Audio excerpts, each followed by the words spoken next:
Dans une cinquième partie, nous allons aborder l'international, les zones, les pays, les langues, les taux de TVA, les règles de TVA, ainsi que les traductions. Et maintenant, nous allons parcourir le monde, donc zone internationale, localisation. Alors, ici, vous avez la possibilité d'importer des packs de localisation. Alors, c'est des packs de langue, exactement. Hein. D'origine, quand vous installez votre PrestaShop, vous n'avez que le français. Si vous ne voulez pas vendre ailleurs qu'en France, restez en français. Parce que chaque fois que vous allez rajouter une langue, ça va doubler le temps de création d'une fiche produit. Voilà. J'ai fait récemment un site avec en 5 langues. C'est assez. J'ai vu la personne qui me l'a demandé, là, elle galérait un peu parce que la fiche produit, il fallait la faire 5 fois. Les euh, les conditions générales de vente, pareil, il fallait le faire en 5 langues. Enfin, c'est assez compliqué. Mais si vous voulez, vous avez la possibilité d'importer toutes ces langues-là.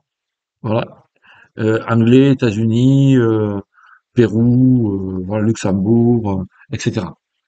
Et vous pouvez, si vous voulez vendre en Grèce, vous importez le grec, voilà, ou l'allemand, ou etc. Hein. Vous prenez le langage et vous cliquez sur importer. Je vais vous le faire voir. Hein.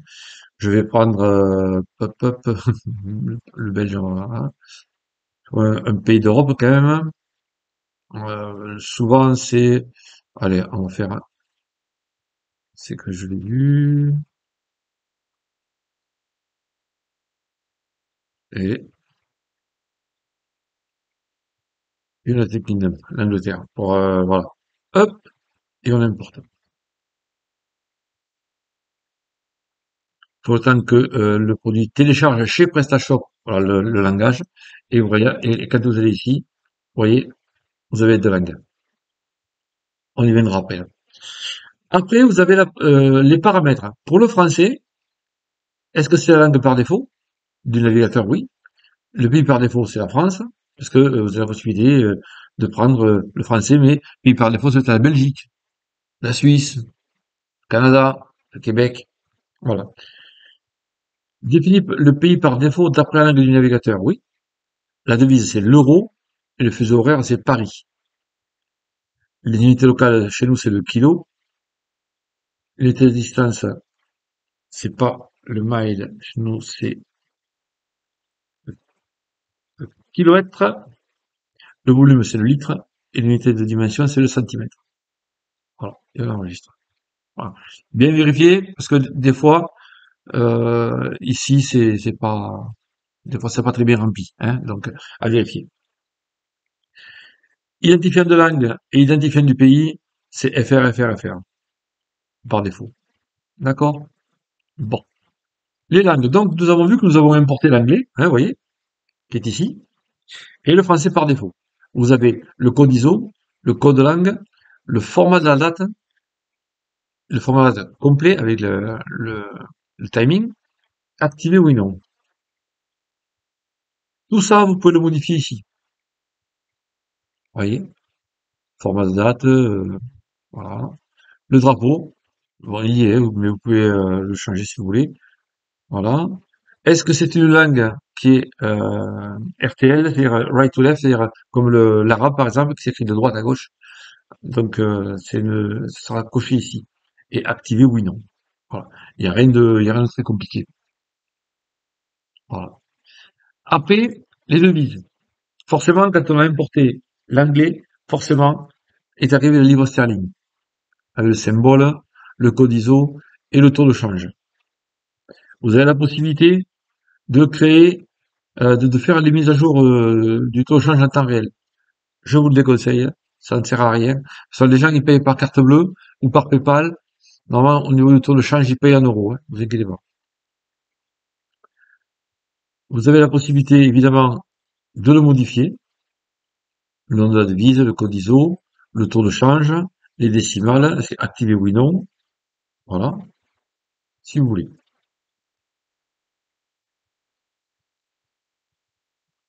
Et enfin, nous avons la géolocalisation. Alors, jusqu'à présent, la géolocalisation ne fonctionnait pas, c'était pas terrible, terrible, terrible. Voilà. Est-ce que vous pouvez géolocaliser vos visiteurs par leur IP?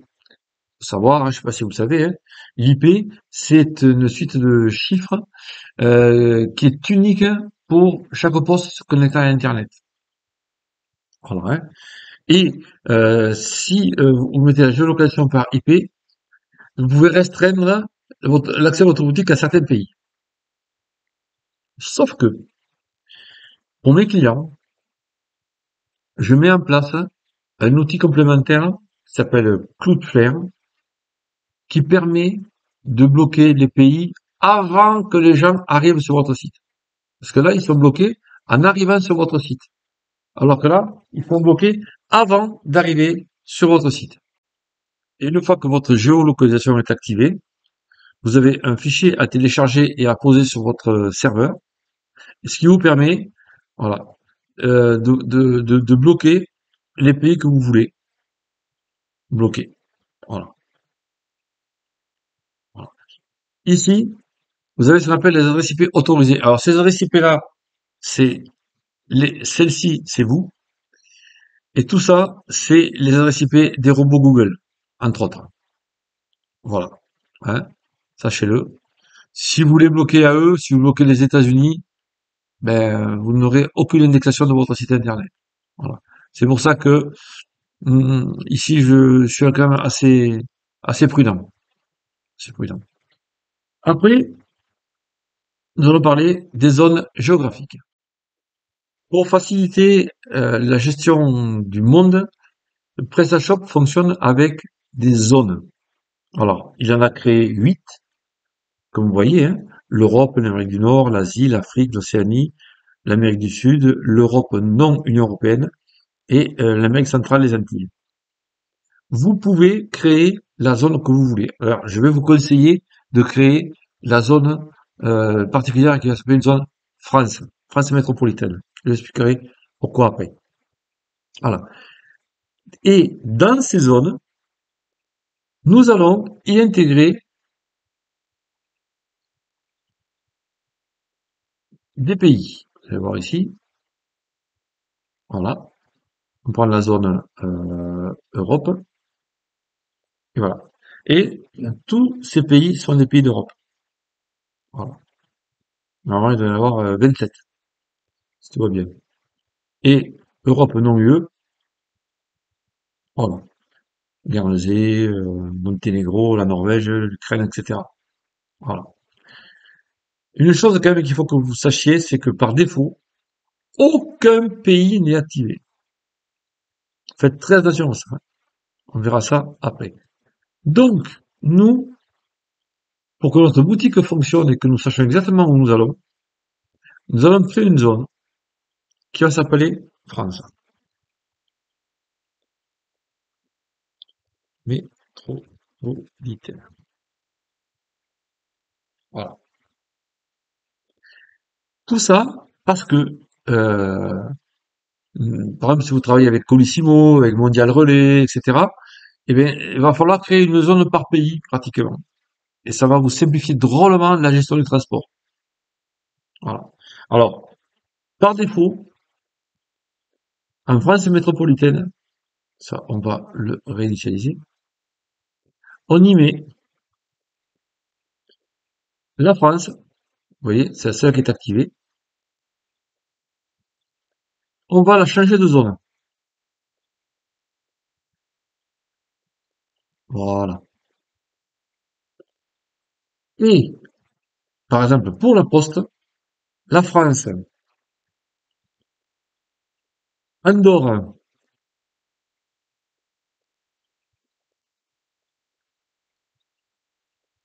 du coup, on l'active, et Monaco, c'est le même prix du transport pour Colissimo. Activé, oui. Voilà. Et vous allez vous rendre compte que quand on va faire le transport, ça va être quand même beaucoup plus facile à gérer. Je vous conseille aussi donc, si vous voulez travailler avec les pays frontaliers comme Belgique, Allemagne, Suisse, Italie, Espagne, faire tout le tour de la France, même le Portugal, on va créer des zones exprès. Voilà. Parce que le prix du transport dépend du pays. Un colis d'un kilo que vous envoyez à Madrid, ou un colis d'un kilo que vous envoyez à Genève, ce sera pas le même prix. Voilà, hein. Il faut voir ça avec les tarifs Colissimo ou les tarifs de type Mondial Relais ou Relais Colis ou alors Chronopost Relais. Enfin, vous avez pas mal de transporteurs pour ça. Voilà. Donc, pensez à créer vos zones. Donc, bien vérifier que vos zones soient créées. Allez voir les pays. On va réinitialiser et on va voir ceux qui sont actifs. Voilà. Évidemment, on a le Royaume-Uni vu que nous avons rajouté la langue anglaise, hein. Voilà. Nous avons que 4 pays d'activés. Donc, et ici les États, mais forcément c'est pour les États, pour les États-Unis, hein. Ou si vous avez des pays qui ont des États hors États-Unis. Voilà. Mais alors, c'est quand même assez rare. Après les zones géographiques, on en arrive aux taxes. Alors les taxes, c'est pour les produits, hein. Voilà. Vous avez les TVA françaises qui sont là, les TVA US, ça c'est grec, turc, vous en avez toute une palanquée. Vous avez 33, voilà. En fonction des pays. Alors jusqu'à présent, pour l'Angleterre, c'était bon, hein, on n'a pas besoin de s'en soucier. Maintenant, si vous voulez vendre en Angleterre, je vous conseille de bien vous renseigner sur la gestion de la TVA pour l'Angleterre. C'est totalement différent vu que ce n'est plus l'UE et ce n'est plus Schengen. Voilà. Les règles de taxes, voilà. Vous avez le taux standard à 20%, le taux réduit à 10, 5, voilà. Union européenne pour les produits virtuels et les taxes pour l'Angleterre, qui sont le Royaume-Uni, United Kingdom, qui sont ici. Par exemple, on met ici, voilà, avec la taxe de 20% activée, oui, et vous allez voir, euh, voilà, en France, c'est 20%. D'accord? Voilà. Et une fois que vous avez fait ça, vous êtes tranquille. Alors, petit bémol, pour les micro-entrepreneurs, ex-auto-entrepreneurs, vous supprimez tout. Vous n'avez pas de TVA. Au moins, du moins jusqu'à 82 000 euros. Après, si vous vendez en dessus de 82 000 euros, il faudra payer la TVA. Je sais, c'est complètement nul. J'aurais dû mettre la TVA de bout à bout ou sans la TVA de bout en bout. Ça aurait été beaucoup plus simple à gérer parce que vous vendez un produit 100 euros quand vous êtes pas soumis à la TVA, mais vous le vendez 100 euros, vous encaissez 100 euros. Le mois d'après, vous avez dépassé les 82 000 euros. Et bien, ces 100 euros-là seront soumis à 20% de TVA. Donc, vous gagnerez 20% de moins sur votre marge. Voilà. Donc ou alors il faut augmenter vos prix de 20%. Ou passer sur tous vos produits et mettre une TVA que pour 6 mois. C'est pas cool. Donc, soyez prudents à ce niveau-là. Et on fait les traductions. Alors, normalement, tout est traduit. Normalement. Mais, il y a certaines phrases du front office que vous voudriez peut-être modifier. Voilà. Par exemple, vous avez, euh, produit populaire, qui est ici, que vous voulez modifier. Et vous avez ici, traduction du front office, langue française. Alors, je ne sais pas si c'est le front office ou si c'est le thème. Alors, on va vérifier. Voilà. Et on va chercher populaire avec un S.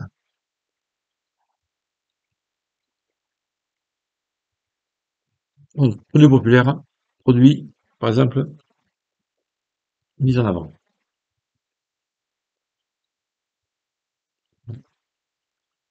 Et là, on rapprocher. Voilà. Vous voyez? Voilà. Donc, c'est à vous de voir après comment vous voulez gérer vos traductions. Voilà. Des fois, c'est pas bien de connaître d'avoir modifié du code, de la programmation. Non, non. Il suffit juste des fois de faire une simple traduction pour être tranquille. Voilà. Hein. Ça, c'est toujours bon à savoir. Donc, vous avez vos traductions qui sont ici.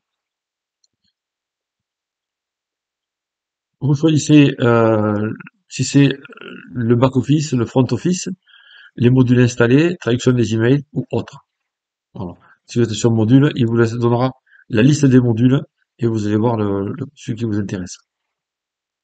Voilà. Et la langue, forcément. Vu que vous avez plusieurs langues, forcément, vous pouvez choisir ici l'anglais, par exemple. Mais sachez quand même que l'anglais est toujours traduit en anglais. Voilà. Mettre à jour ou ajouter des langues. Bon, là, on ne peut pas normalement, hein. On a déjà ajouté la langue, faut pas y toucher. Et on peut par contre exporter les traductions. Ça, c'est pour les gens qui ont plusieurs boutiques, pour exporter les traductions. Voilà. Back office, boutique, email ou autre. Voilà. Ou copier du français vers le belge, par exemple, ou le canadien, ou le suisse. Voilà, en ce qui concerne les traductions. On y vient de temps en temps, on n'y vient pas trop souvent là-dedans. Prochaine étape, la livraison.